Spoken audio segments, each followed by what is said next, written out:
Matthew 20, Laborers in the Vineyard. For the kingdom of heaven is like the owner of an estate who went out in the morning at dawn to hire workmen for his vineyard. When he had agreed with the laborers for a denarius for the day, he sent them into his vineyard. And he went out about the third hour and saw others standing idle in the marketplace. And he said to them, "You also go into the vineyard, and I will pay you whatever is right." And they went. He went out about the 6th hour and the 9th hour, and did the same thing. And about the 11th hour he went out and found others standing around. And he said to them, "Why have you been standing here idle all day?" They answered him, "Because no one hired us." He told them, "You go into the vineyard also." When evening came, the owner of the vineyard said to his manager, "Call the workers and pay them their wages, beginning with the last to be hired and ending with the first to be hired." Those who had been hired at the 11th hour came and received a denarius each, a day's wage. Now when the first to be hired came, they thought they would get more, but each of them also received a denarius. When they received it, they protested and grumbled at the owner of the estate, saying, "These men who came last worked only 1 hour, and yet you have made them equal in wages to us who have carried most of the burden and worked in the scorching heat of the day." But the owner of the estate replied to one of them, "Friend, I am doing you no injustice. Did you not agree with me for a denarius? Take what belongs to you and go, but I choose to give to this last man hired the same as I give to you.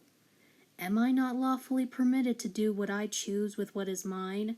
Or is your eye envious because I am generous? So, those who are last in this world shall be first in the world to come, and those who are first, last." Death, resurrection foretold. As Jesus was going up to Jerusalem, he took the 12 disciples aside, and along the way he said to them, "Listen carefully. We are going up to Jerusalem, and the Son of Man will be handed over to the chief priests and scribes, and they will judicially condemn him and sentence him to death, and will hand him over to the Gentiles to be mocked and scourged and crucified, and he will be raised to life on the 3rd day." Preferred treatment asked.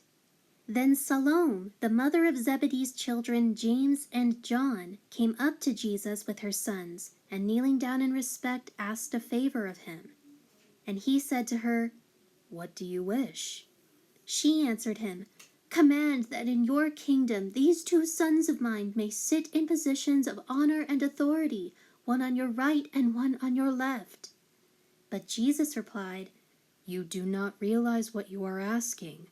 Are you able to drink the cup of suffering that I am about to drink?" They answered, "We are able."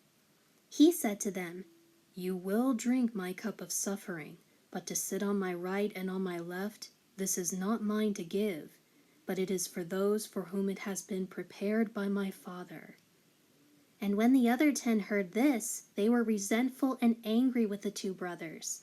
But Jesus called them to himself and said, "You know that the rulers of the Gentiles have absolute power and lord it over them, and their great men exercise authority over them, tyrannizing them. It is not this way among you, but whoever wishes to become great among you shall be your servant, and whoever wishes to be first among you shall be your willing and humble slave, just as the Son of Man did not come to be served, but to serve, and to give his life as a ransom for many, paying the price to set them free from the penalty of sin." Sight for the blind. As they were leaving Jericho, a large crowd followed him, and 2 blind men were sitting by the road. And when they heard that Jesus was passing by, they cried out, "Lord, have mercy on us, Son of David!"